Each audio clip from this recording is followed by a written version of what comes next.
നമസ്കാരം കൂട്ടുകാരെ, എല്ലാവർക്കും ഗോവിന്ദത്തിലേക്ക് സ്വാഗതം. നമുക്കിന്ന് സമാസം എന്താണെന്ന് നോക്കാം. നമുക്ക് ഈ എപ്പിസോഡിൽ സമാസ് ക്യാ ഹെ, സമാസ് की विशेषताएं, समास के भेद എന്നീ കാര്യങ്ങൾ നോക്കാം. पहले हम देखेंगे समास क्या है. दो या दो से अधिक शब्दों के मेल से जो नया शब्द बनता है उसे समस्त पद कहते हैं. इस मेल की प्रक्रिया को समास कहते हैं. ഹിന്ദിയിൽ വാക്കിനെയാണ് ശബ്ദം എന്ന് പറയുന്നത്. ഇവിടെ ശബ്ദം എന്ന് ഉദ്ദേശിച്ചിരിക്കുന്നത് അതുകൊണ്ട് വാക്കാണെന്ന് മനസ്സിലായി കാണുമല്ലോ. ഇവിടെ രണ്ടോ അതിലധികമോ വാക്കുകൾ കൂടി ചേർന്ന് ഒരു പുതിയ വാക്കുണ്ടാകുന്നു. ആ വാക്കിനെ സമസ്ത പദ എന്ന് വിളിക്കും. ഇങ്ങനെ ആ കൂടിച്ചേരൽ എന്ന പ്രക്രിയയാണ് സമാസം എന്ന് പറയുന്നത്. ഫോർ എക്സാമ്പിൾ, ഇങ്ങനെയായിരിക്കും ക്വസ്റ്റ്യൻ ചോദിക്കാൻ സാധ്യത. ഗംഗാജൽ എന്ന വാക്ക് തന്നിട്ട് ചോദിക്കും, സാമാസിക് പദ का विग्रह करके भेद तथा उपयुक्त कारण लिखिए. विग्रह करके पहले हम विग्रह करें. गंगा का जल. इनी समास का नाम संबंध तत्पुरुष. कारण सामासिक पद में का विभक्ति का लोप हुआ है. ഇവിടെ ഗംഗ ജൽ ഈ രണ്ട് വാക്കുകൾ കൂടിച്ചേർന്ന് ഗംഗാജൽ എന്ന സമസ്ത പദം ഉണ്ടായിരിക്കുന്നു. ഗംഗ ജൽ എന്നീ വാക്കുകളുടെ മധ്യത്തിലുള്ള കാ വിഭക്തി ലോപിച്ചു പോയിരിക്കുന്നു. ഗംഗാജൽ എന്ന സമസ്ത പദത്തിൽ ഗംഗ എന്ന വാക്ക് പൂർവ്വപദ യാ പഹല പദ എന്നറിയപ്പെടും. ജൽ ദൂസര പദ അല്ലെങ്കിൽ ഉത്തരപദ എന്നറിയപ്പെടും. ചിലപ്പോൾ പൂർവ്വപദ മാത്രം പ്രാധാന്യം അർഹിക്കുന്നതായിരിക്കും, ചിലപ്പോൾ ഉത്തരപദത്തിനായിരിക്കും പ്രാധാന്യം. ചിലപ്പോൾ രണ്ട് പദങ്ങൾ ഗംഗാജൽ പോലെ രണ്ട് പദങ്ങൾക്കും ഒരേപോലെ പ്രാധാന്യമുള്ളവയായിരിക്കും. ചിലപ്പോൾ ഈ രണ്ട് പദത്തിനുമല്ലാതെ മൂന്നാമതൊരു വാക്കായിരിക്കും പ്രാധാന്യമുള്ളത്. ജൈസെ ചക്രധർ സമസ്ത പദ में चक्र धारण करने वाला महाविष्णु है, इसलिए चक्र और धर ये दोनों शब्द के लिए कोई प्राधान्य नहीं. पूर्व पद या उत्तर पद को छोड़कर तीसरा पद यानी महाविष्णु शब्द का प्राधान्य रहता है. समस्त पद के दो पदों के अलग अलग करके लिखने की प्रक्रिया को विग्रह करना कहते हैं. अव्ययी भाव समास पूर्व पद प्रधान आയിരിക്കും. तत्पुरुष समास में दूसरा पद प्रधान होता है. कर्मधारय समास में दोनों पद उपमान उपमेय या विशेषण विशेष्य होते हैं और दोनों मुख्य होते हैं. दिग्गु समास में पहला पद संख्यावाचक विशेषण होता है तथा समस्त पद समूह का अर्थ देता है, उसे दिग्गु समास कहते हैं. द्वंद्व समास में पूर्व पद और उत्तर पद प्रधान होते हैं और तथा या अथवा आदि योजक शब्द लगाकर विग्रह करते हैं. തത്പുരുഷ സമാസത്തിൽ ഏത് വിഭക്തി ചിഹ്നമാണോ വിഗ്രഹിക്കുമ്പോൾ ലോപിച്ചു പോകുന്നത് ആ വിഭക്തിയുടെ പേരിലാണ് ആ സമാസം അറിയപ്പെടുന്നത്. ഫോർ എക്സാമ്പിൾ, യശ് പ്രാപ്ത്, വൻഗമൻ, പരലോകഗമൻ, സ്വർഗപ്രാപ്ത് ഈ വാക്കുകളിൽ യശ് പ്രാപ്ത് യശ്കോ പ്രാപ്ത്, വൻഗമൻ വൻകോ ഗമൻ, പരലോകഗമൻ പരലോകോ ഗമൻ, സ്വർഗപ്രാപ്ത് സ്വർഗക്കോ പ്രാപ്ത്. ഇവിടെ കർമ്മകാരക കോ ലോപിച്ചു പോകുന്നത് കൊണ്ട് കർമ്മ തൽപുരുഷ സമാസം എന്ന് വിളിക്കും. ഈ വാക്ക് ശ്രദ്ധിക്കൂ. ദേശഭക്ത്, ദേശ് കേലിയെ ഭക്ത് എന്നാണ് വിഗ്രഹിക്കേണ്ടത്. അവിടെ കേലിയെ എന്നുള്ള ആ വിഭക്തി ഡേറ്റീവ് കേസാണ്, അതായത് സമ്പ്രദാൻ കാരക. ആ കേലിയെ ലോപിച്ചു പോകുന്നത് കൊണ്ട് തന്നെ സമ്പ്രദാൻ തൽപുരുഷ സമാസാണ്. അതുപോലെ തന്നെയുള്ള വേർഡ്സാണ് ഹത്കടി, പാഠശാല, ദേശ് പ്രേം, സത്യാഗ്രഹ ആദി.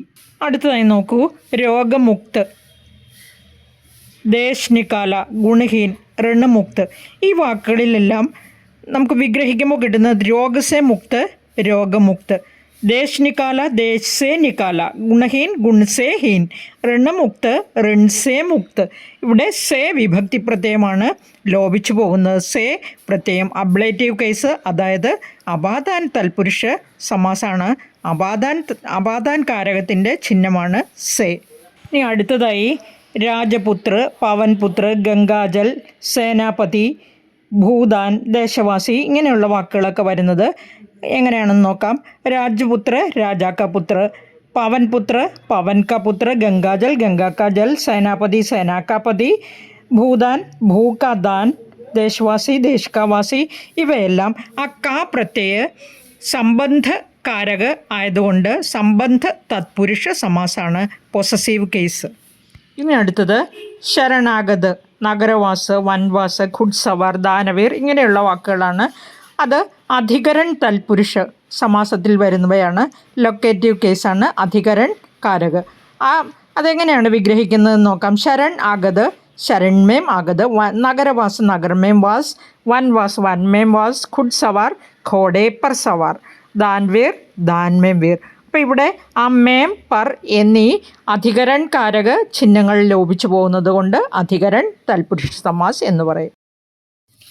अभाव कमी निषेध आदि को सूचित करने के लिए आ या अन उपसर्ग से शुरू होने वाले शब्द नञ तत्पुरुष के अंतर्गत आते हैं. जैसे अधीर, अयोग्य, असत्य, अनादर, अनादि आदि. वाचस्पति, युधिष्ठिर, नभजर, मनसिज, धनंजय आदि शब्द अलुक तत्पुरुष के अंतर्गत आता है क्योंकि उसमें कोई परिवर्तन नहीं होता है. वायुसेना, दहीबड़ा, परमवीर चक्र, डाक, घड़ी आदि मध्यम पदलों भी तत्पुरुष समास है. इन्हीं कर्मधारय समास नोकाम. जिस तत्पुरुष समास में दोनों पदों में विशेषण विशेष्य अथवा उपमान उपमेय संबंध होता है उसे कर्मधारय समास कहते हैं. അതായത് പൂർവ്വപദ ഉത്തരപദ ഇത് രണ്ടും വിശേഷണവും വിശേഷ്യവുമായിരിക്കും. ആദ്യത്തെ വാക്ക് രണ്ടാമത്തെ വാക്കിനെ വിശേഷിപ്പിക്കുന്നത്, അതായത് അഡ്ജക്റ്റീവിൻ്റെ ആ കർമ്മം ചെയ്യുന്നതാണ്. അതുകൊണ്ടാണ് ഇനി പറയുന്ന വാക്കുകളെല്ലാം ഈ കർമ്മധാരയ സമാസത്തിൽ വരുന്നവയാണ്. അതായത് വിശേഷൺ വിശേഷ്യമായിട്ട് വരുന്നത് नील गगन, नीलांबर, नीलगाय, नीलकमल, पीतांबर, कुबुद्धि, दुश्चरित्र, कृष्ण सर्प, महादेव, महात्मा, महापर्व, महाराജ, മഹാജൻ, മഹാപുരുഷ് ഇവയെല്ലാം അതുപോലെ തന്നെയുള്ള വേർഡ്സാണ്. ലാൽ മിർച്ച്, കാലി മിർച്ച്. ഈ മിർച്ച് മുളകാണെന്നറിയാമല്ലോ. മിർച്ചിനെ വിശേഷിപ്പിച്ചിരിക്കുകയാണ്. എങ്ങനെയുള്ള മിർച്ചാണ്? കാലി, ലാൽ മിർച്ച്, റെഡ് ചില്ലി. അപ്പോൾ ഇത് മനസ്സിലാക്കി വയ്ക്കുക. വിഗ്രഹിക്കുമ്പോൾ മഹാൻ ഹേ ജോ ജൻ, മഹാൻ ഹേ ജോ പുരുഷ് എന്നാണ് മഹാപുരുഷ്. മഹാപർവാണെങ്കിൽ മഹാൻ ഹേ ജോ പർവ്. ഇവിടെ ഹേ ജോ എന്നീ വാക്കുകൾ ലോപിച്ചു പോകും. ആദ്യത്തെ വേർഡ് അതായത് പൂർവ്വപദ പ്രധാനാണ്, അതുപോലെ തന്നെ അത് വിശേഷൺ ആയിരിക്കും. ഇത്രയാണ് കർമ്മധാരയ സമാസത്തിൽ വരുന്നത്. ഇനി ഉപമാൻ ഉപമേയ എന്ന് പറഞ്ഞാലും ഇതുപോലെ തന്നെയാണ്. ഒന്നിനെ പോലെ മറ്റൊന്നിരിക്കുന്നു എന്ന് പറയുന്നു. അതായത് സാദൃശ്യം കൽപ്പിക്കുന്നതിനെയാണ് ഉപമാൻ ഉപമേയ എന്ന് പറയുന്നത്. ഫോർ എക്സാമ്പിൾ കമൽ നയൻ എന്ന് പറഞ്ഞാൽ കമൽ കെ സമാൻ നയൻ, താമര പോലെയുള്ള കണ്ണുകൾ. വാക്കുകളൊന്ന് നോക്കി വയ്ക്കുന്നത് നല്ലതാണ്. ചന്ദ്രമുഖ, കുസുമകോമൾ, ഘനശ്യാം, കനകലത ഇങ്ങനെയുള്ള വാക്കുകളെല്ലാം ഈ ഉപമാൻ ഉപമേയ ബന്ധം കാണിക്കുന്ന കർമ്മധാരയ സമാസമാണ്.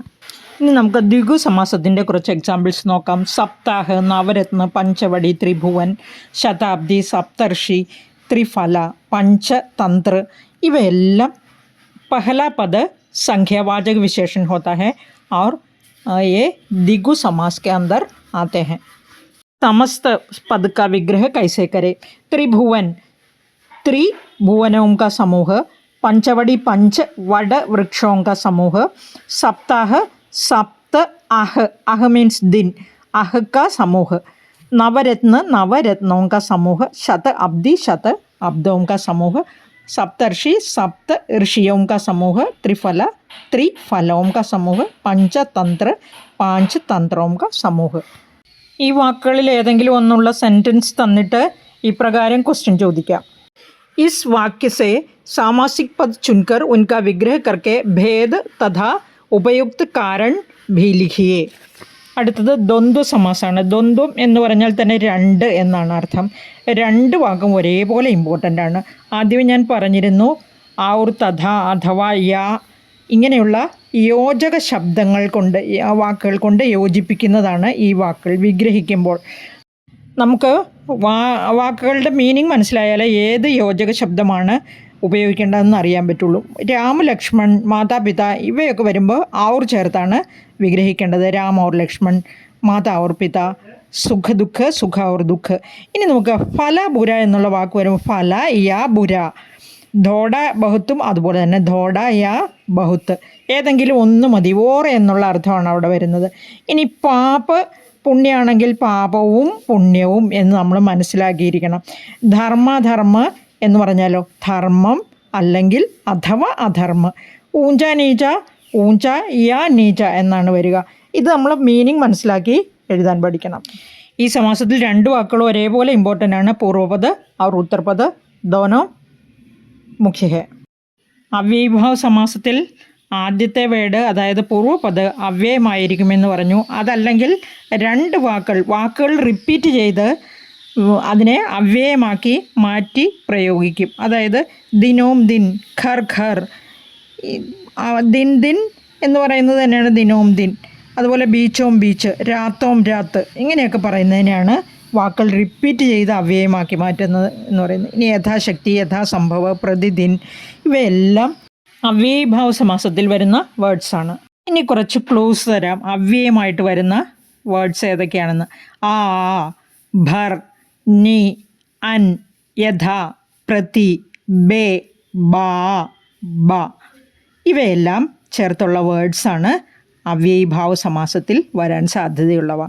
യഥാശക്തി, യഥാസംഭവ, പ്രതിദിൻ, ആജന്മ, ആമരൺ, ആസേതു, ഭർസക്, അൻജാനെ, ബേ ഖഡ്കെ, ബേ ആരാം, ബേ ശരം, നിഡർ, ഭർപേട്ട്, ഭർസക്, പ്രത്യേക്, ഇവ ഇങ്ങനെയുള്ള കുറേ വേർഡ്സ്. ഇനി റിപ്പീറ്റ് ചെയ്ത് വേർഡ്സ് വരുന്നത് ഞാൻ ആദ്യം പറഞ്ഞിരുന്നു. രാത്തോം രാത്ത്, ഘർ ഘർ, ദിനോം ദിൻ, ഹാത്തോം ഹാത്ത്, ഇവയെല്ലാം. സമാസത്തെക്കുറിച്ചൊരു ഏകദേശ ധാരണ കിട്ടിക്കാണുമെന്ന് വിചാരിക്കുന്നു. സംശയങ്ങൾ ചോദിക്കാൻ ഒട്ടും സങ്കോചം വിചാരിക്കേണ്ട. കമൻറ്റ് ചെയ്താൽ മതി, അല്ലെങ്കിൽ മെയിൽ ചെയ്താൽ മതി. ഏത് സമയത്തും നിങ്ങളുടെ സംശയങ്ങൾക്ക് ആൻസർ ചെയ്യാൻ ഞാൻ ഒരുക്കമാണ്. എല്ലാവർക്കും നന്ദി, നമസ്കാരം. നിങ്ങൾക്ക് ഇഷ്ടപ്പെട്ടെങ്കിൽ ലൈക്ക് ചെയ്യുക, കമൻറ്റ് ചെയ്യുക. നിങ്ങളുടെ ഫ്രണ്ട്സിന് ഷെയർ ചെയ്യാനും മടിക്കണ്ട. സബ്സ്ക്രൈബ് ചെയ്യാത്തവരുണ്ടെങ്കിൽ ഒന്ന് സബ്സ്ക്രൈബ് ചെയ്തേക്കുമല്ലോ.